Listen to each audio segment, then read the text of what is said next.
20 minutes. Jan, you saw the smoke. My wife got a text at 5 o'clock, said Main Street was burning. She looked out, okay? The first person who called 911 called 911 at 4:48, okay? In 12 minutes or 22 minutes, my house was on fire. How did it get from down there to there in 22 minutes? And by 5:20, my house was gone. What do we do about it now? I don't cry over spilt milk. I want to build back better. And the thing of it is, Get a little as long as I can stand Put here your hand and over hold there. this torch, my hand's 1 inch away.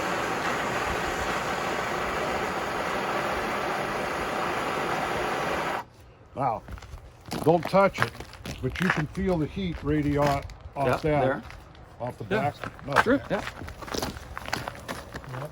Nothing. I believe you, it's hot. Yeah, and I get that. That's why I say, No. I'm here to talk about, okay, so when can we get your product up here? When can we start building the very first ones? Golly, I hope that they don't come in and build the same thing that burned to the ground the first time, because that's exactly what'll happen.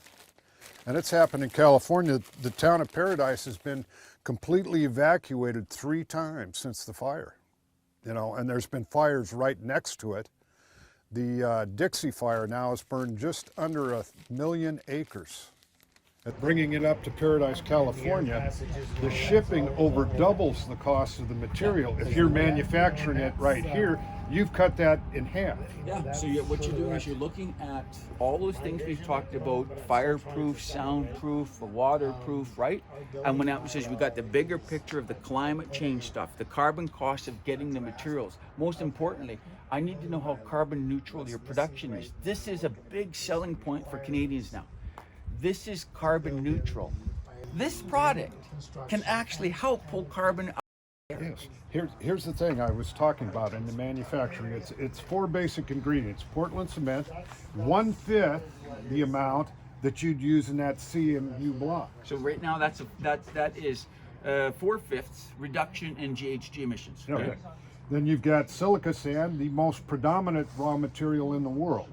So the question is, where does silica come from? If we don't have a ready source, can we crush it from the source that is here? And I would do a feasibility test. What it makes sense is it's got to be in BC and Canada, because Monterey, I'm not going to be able to source your materials in the next 40 years. You can do Kelowna, Yeah. you can do Prince Do George. the whole Okanagan, So Kamloops, you could basically Cover the service about 80% of the population of BC. And you know why? Because you already hit the hammer on the head. Because the train doesn't go to the Okanagan. You put your second plant in the Okanagan because they don't have the train service. But here you have the train service from here to Alberta. 2 separate trains, CNR and CPR. In the future, our insurance rates on these non-combustible houses will be less. It can happen again, and it will happen again. And why go through that trauma again?